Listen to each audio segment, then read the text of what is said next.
Hi everybody, this is Chris from Turning Point Life Investment. This is going to be an analysis of the Russell 2000, the Dow Jones Industrial Average, and other markets, and some trade stuff for Wednesday, May 11th, 2011.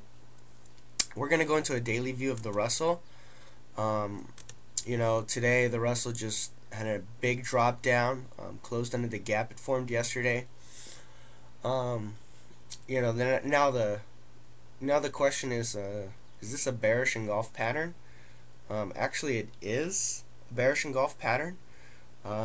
So right now, I don't think the RUT's can actually be moving up. I think it just could move down, possibly to this 830 level, where the 50-day exponential moving average is, and then maybe chop around.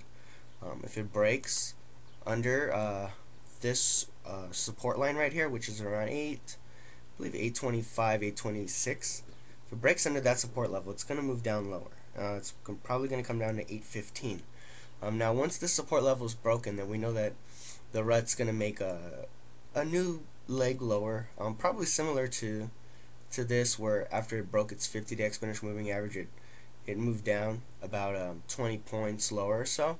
So I'd be expecting, if the RUT does break under this 50-day exponential moving average and the support level, similar price action there as well, and we would know not to buy.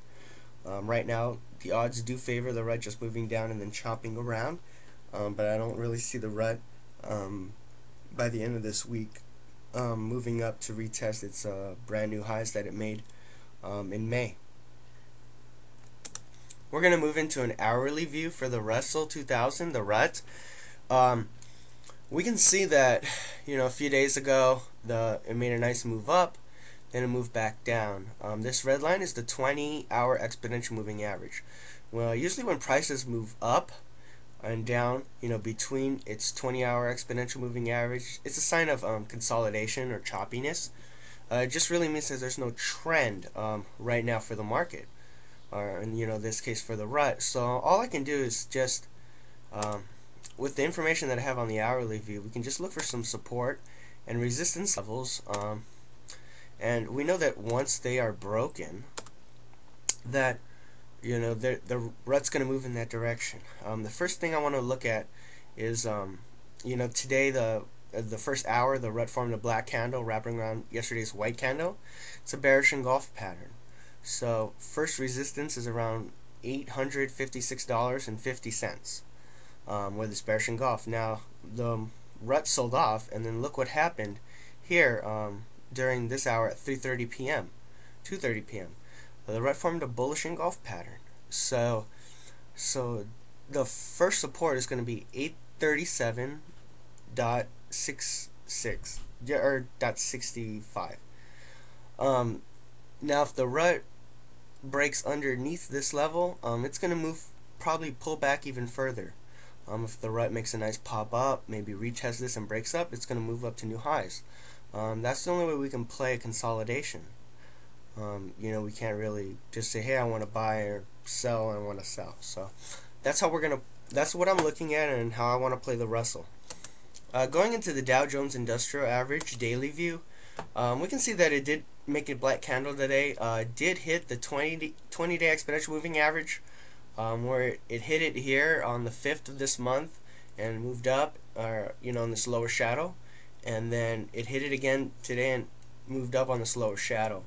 We're going to watch the 20-day exponential moving average tomorrow. If that thing breaks, moves lower, I'm looking for first support around 12,500. It was a nice resistance level here for a couple days. It's also a nice even number. So if that breaks, I'm expecting the Dow to move down and retest its 50-day exponential moving average. If the Dow does move down, I'll be expecting the RUT to make that lower leg I was talking about earlier. Of course, there's the other scenario that the Dow just moves down 12,500 or so around this level, just chops around for a little bit, and then moves back up. But odds do favor a pullback to 12,500 right now, to see what the bulls want to do. Next thing I want to look at is a trade that I did today. I normally don't do these types of trades; they're very rare. This is for ticker symbol FDO, Family Dollar Stores. Um, if I take away today's black candle, looking at this, we can see that $52.50 was first. It was the old resistance. Old resistance becomes new support, and also the 20-day exponential moving average was there. So this was definitely like I believe the buying opportunity.